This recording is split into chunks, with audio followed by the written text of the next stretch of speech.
Welcome to the Teenage Mutant Fight Club podcast. All right. Get ready for a thrilling journey Yeah. into two wild tales from the world of flash fiction. Oh, yeah. We have two fantastic stories for you today, Two. featuring Yeah. young heroes, unexpected discoveries, and the forging of alliances in the face of the unknown. Yeah. It's going to be quite a ride. Quite a ride. And we've got some fascinating material to unpack for you. Yes, we do. So strap yourselves in. Oh, yeah. Our first journey takes us high into the mountains, Out we go. where young griffins, the Skyward Scouts, Yes. face a terrifying mechanical beast threatening their home. Uh-oh. Your sources paint a vivid picture of this initial conflict and the surprising turn it takes. Vivid is right.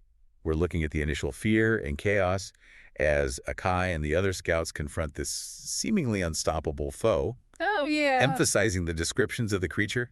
Vast, monstrous thing of gears and pistons spitting black smoke. Oh, wow. And the griffin's initial battle cry and flurry of golden feathers and fury. I can just see it. You can just imagine the scene, can't you? Totally. These majestic creatures, so attuned to the natural world, Oh, yeah. suddenly encountering something so unnatural and powerful. Right. It's a clash of worlds. Mm-hmm. Yeah. Oh, yeah. A clash, for sure. This is a classic setup. Yeah. It really gets you thinking about the fragility of nature Exactly. when faced with unchecked technological might. Yeah, those themes of, like, man versus nature always resonate. Yeah, absolutely. Yeah. And I love how the sources highlight the griffin's initial response. Oh, yeah. That battle cry, that flurry of So it's feathers. pure instinct, right? It's pure instinct. To protect their home. It's almost like a reflex. Yeah. But as the text notes, Mm-hmm. they quickly realize they are outmatched by its raw strength. Yeah, roster. It makes you wonder about those initial moments of confrontation. I know. What went through their minds Yeah. when their traditional methods of defense Mm-hmm. proved ineffective against something so alien Right. to them. It's like, what do you do when everything you know Yeah, and everything you've been trained for suddenly doesn't work? right. You're up against this. Yeah. That's got to be terrifying. It's a moment of truth. Yeah. And that's where it gets really interesting. Uh-oh. Okay. There we go. We then delve into Akai's unexpected feeling of pity amidst the destruction Oh, wow. Okay. and introduce the pivotal moment when the hatch popped open, Wait a minute. revealing the small, frail human figure. Oh, my goodness. This discovery shifts the entire dynamic Oh, I bet. and will highlight Akai's instinctive act of rescuing the human. Oh. The source describes the human as a soft creature from the lowlands Oh. and details their terrified reaction, gripping Akai's talons with desperate strength. I can only imagine. It's a fantastic image. It is. This powerful griffin suddenly becoming a protector of something so vulnerable. Right. It almost flips the script on who the real threat is. You think you know what's going on, Yeah. and then suddenly it's like, wait a minute. It's like the tables have turned. Yeah. It's really a brilliant twist. Oh, yeah. It's like a total subversion of expectations. And it speaks to something really profound, I think, Yeah. about the nature of strength and protection. Oh, yeah. You know, you have these griffins, Mhm. these apex predators, Right. these symbols of power and might. At the top of the food chain, practically. Right. Yeah. And yet it's this moment of vulnerability, Right. this act of compassion Right. that truly defines Akai's strength. It's like strength isn't always about being the biggest or the toughest. Exactly. It's about recognizing when someone needs help and stepping up. And that's a powerful message, I think, Totally, yeah. especially for our younger listeners. It's a good lesson for all of us. What's fascinating here is the emotional shift. Yeah. The initial fear and aggression of the griffins Mm-hmm. give way to something akin to empathy, at least in Akai's case. Right. This moment when the hatch opens Yeah. and reveals the human Yeah. is truly pivotal, Yeah. completely changing the context of the encounter. It reframes the whole thing. And it reframes the whole thing. Yeah. The description of the human as a soft creature Mm-hmm. really emphasizes their vulnerability Right. in this harsh mountain environment. They're totally out of their element. They are out of their element. It's like fish out of water. And it raises the question Yeah. of whether Akai recognized a shared vulnerability, Okay. a fellow creature in need, Okay. despite the obvious differences in their forms. Right. I mean, you've got this huge, powerful griffin Yeah. and this tiny, fragile human. Right. But in that moment, Yeah.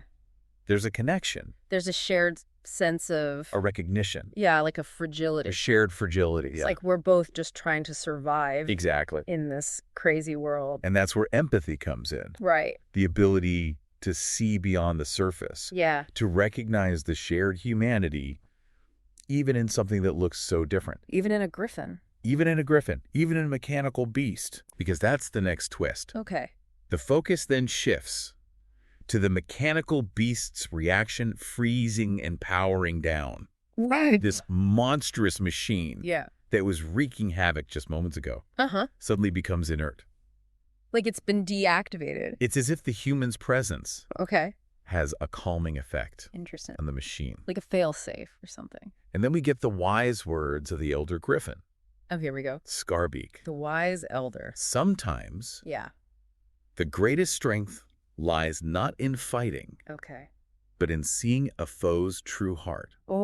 Oh, that's deep. That line right there Yeah. is the heart of this story. It really is. It's about looking beyond the surface, understanding the motivations, the fears, Right. the vulnerabilities of those we perceive as enemies. Like, don't judge a book by its cover. Exactly. And it's not just about avoiding conflict. Okay.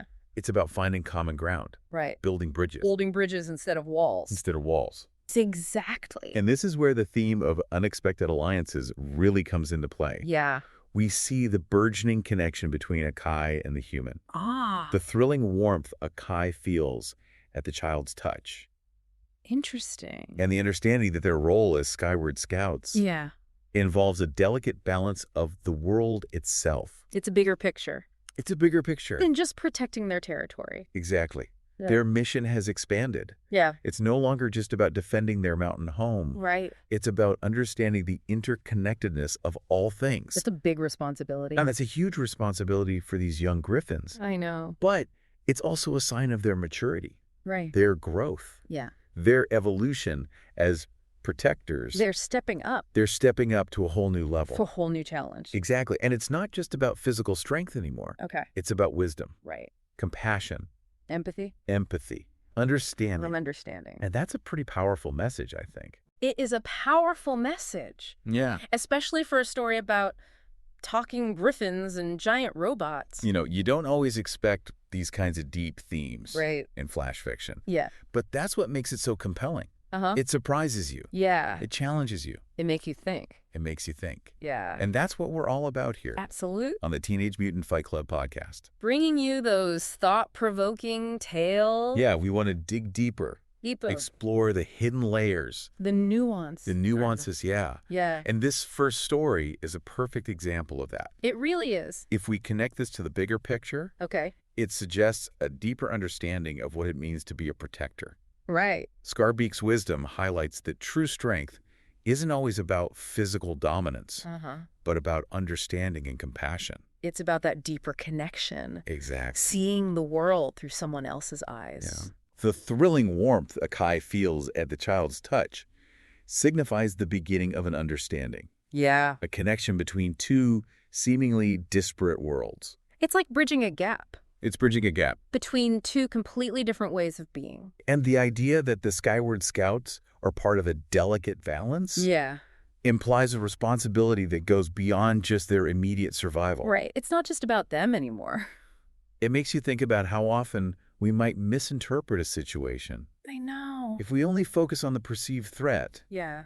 without considering the underlying circumstances. Yeah, that's we jump to conclusions We jump to conclusions based on fear or prejudice. and we miss the opportunity yeah. to connect, To understand. to empathize. And that's a lesson I think we can all take to heart. Absolutely. So what does this all mean? Okay. It means this initial conflict wasn't a simple attack. Oh, It was a misunderstanding, a case of something lost and scared lashing out. And it took a young griffin's empathy to see past the frightening exterior to the vulnerability within. That's beautiful. And that brings us to the end of our first flash fiction story. Already. But don't worry, Okay. we've got another incredible tale waiting for you. Oh. And trust me, Okay. you are not going to see this next discovery coming. Oh, I love surprises. But when it does, Yeah. it will make you rethink what you thought you knew. I'm intrigued. This one takes us to a completely different environment. Okay. From the soaring heights of the mountains Huh? to the vast, desolate dunes of the desert. Oh, wow. A change of scenery. A total change of scenery. I like it. And just like the first story, Yeah. this one is full of surprises. Okay. So get ready. I'm ready. Our second journey transports us to the arid dunes, Oh, yeah. where young sand dwellers, Okay. led by Zora and her brother Nuri, Zora and Nuri. use their unique dances Dance. to defend their oasis from desperate raiders. Your sources describe Zora as a protector, a desert witch, A desert witch. capable of weaving a symphony of shifting dunes and blinding dust. That sounds intense. It's an incredible image, isn't it? It is. These young sand dwellers using their bodies and the very environment as their weapons. It's like they're one with the desert. They're in the desert, Yeah. and it's not just about brute force. Okay. It's about finesse, Mm-hmm. precision, grace. Yeah. Each movement is calculated, Okay. purposeful. Yeah. It's almost like a dance. They did call it dancing. Yeah. I guess it's not just a metaphor. Anyway, and the sources emphasize that each flick and ripple of their tails Okay. is not just defense, Mm-hmm. but a language written upon the desert itself. Whoa. Okay, hold on. It's like they're communicating Yeah. with the sand, With the environment. with the very environment itself. That's fascinating. It's like they're speaking a language that only the desert understands. Right. And it's through this language Oh, that they defend themselves, interesting. that they protect their oasis. Yeah, It's a beautiful concept, it is. and it really speaks to the power of connection, Right. the bond between these sand dwellers and their environment. It's like they've learned to harness the power of nature to Exactly. protect themselves. And it's not just a physical connection. Okay. It's a spiritual one as well. I see. They understand the desert. Uh-huh. They respect it. Yeah. They revere it. Right. And in turn, Yeah. the desert protects them. It's a symbiotic relationship. It's a beautiful balance. It is. And it's a powerful reminder Yeah. that we are all part of something larger than ourselves. Right. That we are connected to the natural world in ways we may not even fully understand. Yeah. Sometimes we forget that. We do get so caught up in our own little worlds. But stories like this Yeah. remind us of that connection The interconnectedness. and the importance of respecting and protecting our environment. Absolutely. The concept of their dances being a language written upon the desert itself is incredibly evocative. Oh, yeah. It suggests a deep connection to their environment and a sophisticated way of interacting with it. It's like they're not just living in the desert. Right. They're part of it. They're part of it. Yeah. The description of Zora as a desert witch highlights the almost magical quality of their defense. Mm-hmm. But the source clarifies it's a skill, Okay. a tradition passed down and honed over time. It's not magic, it's mastery. It's mastery, Yeah. and it makes you consider the ingenuity and resourcefulness of cultures Right. that develop such unique ways of interacting with their surroundings. It's like they've adapted They've adapted their environment Right. in a way that's both beautiful and effective and sustainable. and sustainable. Yeah. They're not just taking from the desert. Right. They're working with it. They're in harmony with it. They're in harmony with it. Yeah. That's a lesson I think we could all learn from. Absolutely. Especially in today's world. With all the environmental challenges we're facing. Exactly. Yeah. We need to find ways to live in harmony with our planet, To be more sustainable. to be more sustainable, Yeah. and to learn from cultures that have been doing it for centuries. There's a lot of wisdom out there. There is, If we're willing to listen. if we're willing to listen. Yeah, absolutely. So how does this all tie back to the story? Well, let's talk about the characters. Okay. We have Zora, The desert witch. the desert witch, the protector, Yeah. and her brother Nuri, The younger brother. the younger brother. Okay. And the sources highlight the contrast between their experience levels. Okay. You get the sense that Zora is the seasoned protector, Uh-huh. patiently guiding her younger brother in these ancient techniques. It's a classic mentor-mentee relationship. It is. You see it in so many stories. It's a timeless dynamic, Yeah. and it's always so engaging to see that relationship unfold. To see the younger character learning and growing. Exactly. All right. This contrast between the experienced protector and the more hesitant apprentice adds a layer of relatable vulnerability to the story. It reminds us that even the most skilled individuals had to learn and overcome their own fears. We all start somewhere. We all start somewhere. Right. And it's those early challenges, Yeah. those moments of doubt and uncertainty Uh-huh. that shape us, And make us stronger. that make us who we are. Yeah. And it's also a reminder of the importance of mentorship, Right. of having someone to guide us, To show us the way. to show us the way, to Right. believe in us, Yeah. even when we don't believe in ourselves. Absolutely. And that's a powerful message, I think, It is. especially for our younger listeners. It's a good reminder for all of us, though. It is. Yeah. So we've got this dynamic duo. Okay. Zora, the experienced protector, and Nuri, the eager but less confident apprentice. Right. And they're facing these desperate raiders who are trying to steal their precious water. Oh, no. It's a classic conflict. Yeah. Good versus evil. Good versus evil. Resources are scarce. And the stakes are high. Yeah. But what they don't realize What's that? is that their defense, their dances, their unique dances, are about to lead them to a discovery that will change everything. Oh, I love a good discovery. The intro will then build towards the unexpected discovery triggered by their storm. Okay. The outline should note the tremor beneath the sand, distinct from a natural storm, Interesting. and Zora's focused effort to shape the storm into a vortex. She's really pushing her skills to the limit. She is. Yeah. This action leads to the dramatic reveal. Oh, here we go. Not ruins, Okay. but a city. A city. With towers gleaming golden in the fading light. No way. Its walls etched with patterns echoing their dances. What? It's a moment of pure awe and wonder. It's like they've stumbled upon a lost civilization. They have. Wow. And it's not just any civilization. No. It's a civilization that seems to be connected to their own. What do you mean? Their dances. Yeah. The patterns on the walls. Right. It's all linked. Like they're the descendants of these people. It's as if their ancestors left them a message. A message encoded in their dances? Encoded in their very culture. That's incredible. A mind-blowing revelation. It is. And it completely changes their understanding of who they are. Yeah, their whole identity is shifting. And their purpose. Right. They're no longer just protectors of the oasis. Okay. They're the guardians of a lost legacy. That's a huge responsibility. What's fascinating here is the unintended consequence of their defensive actions. Yeah. The tremor beneath the sand signals that there's more to their environment than they realize. It's like the desert is revealing its secrets. Zora's focused effort to create the vortex becomes the catalyst for this major discovery. It's like she unlocked something. She did. By pushing herself. By pushing her skills to the limit. And by trusting her instincts. Exactly. It's a beautiful metaphor for the power of exploration. It is. And the rewards that can come from pushing beyond our comfort zones. And it makes you wonder about the hidden histories that might lie beneath the surface of our own familiar landscapes. Right. Waiting for an unexpected event to bring them to light. It's like there's a whole world out there. There is. Just waiting to be discovered. Waiting to be discovered. And sometimes it's those unexpected moments. Those accidents. There's accidents. Those chance encounters that lead us to the greatest discoveries. Exactly. So what happens next? Well, the realization that their dances were mapping it all along will be a key moment. Okay. We will then explore the shift in perspective for Zora and Nuri from protectors of the oasis to the discoverers and guardians of a lost city, built on the enduring power of knowledge, of history, of songs woven upon the desolate winds. Wow, that's a beautiful description. It's like their culture is a living archive. It's like their dances are a library. A library of knowledge passed down through generations. And they're just now starting to understand the true depth of that knowledge. Exactly. It's a humbling realization. It is. And it's also incredibly empowering.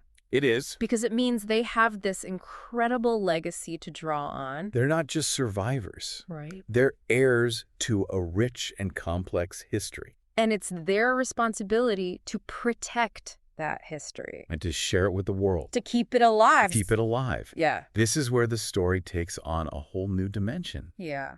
Their dances, initially seen as a means of survival, are revealed to be something much more significant. Okay. A living map to a lost civilization. It's like they were holding the key all along. They were. Without even realizing it. And it's a beautiful metaphor, I think. Okay. For the hidden potential that lies within all of us. Yeah. We all have talents and skills that we may not even be aware of. And it's those hidden talents that can lead us to extraordinary discoveries. To new adventures. To new adventures. To new understandings of ourselves and the world around us. Exactly. So are they going to explore this city? Oh, absolutely. I can't wait to hear what they find. The intro for the second flash fiction story should conclude by emphasizing that their initial purpose of survival has expanded into a grander role as explorers and keepers of a forgotten legacy. Wow, that's a big shift. It is. From survival to exploration. From simply protecting their oasis to preserving the knowledge and history of an entire civilization. It's like they've gone from local heroes to guardians of the past. It's an incredible transformation. It is. And it's a testament to the power of discovery. To the way that one unexpected event can change the course of our lives. And the way that our understanding of ourselves can evolve. As we learn and grow. So in these two flash fiction stories from the Teenage Mutant Fight Club podcast, we've witnessed young individuals facing significant challenges in uncovering truths far beyond their initial understanding. It's been quite a journey. It has. Yeah. You've seen how Akai's compassion led to an unexpected alliance between the natural and the mechanical, suggesting that perceived enemies might simply be lost and in need of help. And in the tale of Zora and Nuri, you saw how tradition and skill, seemingly used for immediate defense, held the key to a much larger historical and cultural legacy. Yeah, it's amazing how those two stories kind of mirror each other. They do. Yeah, in a way.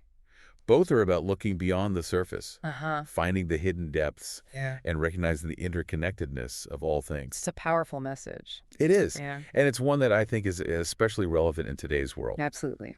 So as we wrap up this episode, I want to leave you with a few questions to ponder. Okay, I'm ready. What assumptions are you making in your own life? Okay. About people, about situations, about the world around you? Are you seeing the full picture? Or are you limiting yourself? By holding on to preconceived notions? And what hidden potential might you be overlooking within yourself, within your community, within the world around you? What unexpected discoveries might be waiting just around the corner? I like that. If you're willing to open your mind to challenge your assumptions and to embrace the unknown, it really makes you think about those initial reactions we have to things that seem threatening or unfamiliar. Akai's willingness to see past the vast, monstrous thing to the vulnerable creature within led to an understanding and a potential alliance, rather than continued conflict. It's like choosing empathy over fear. Exactly. Yeah. Perhaps in your own interactions, taking a moment to look beyond the surface can lead to surprising connections and resolutions. It's worth a try. It is. Yeah. And in the tale of Zora and Nuri, you saw how tradition and skill, seemingly used for immediate defense, held the key to a much larger historical and cultural legacy. Think about the hidden knowledge that might be embedded in everyday practices and the potential for uncovering profound secrets within the familiar aspects of your own community or family.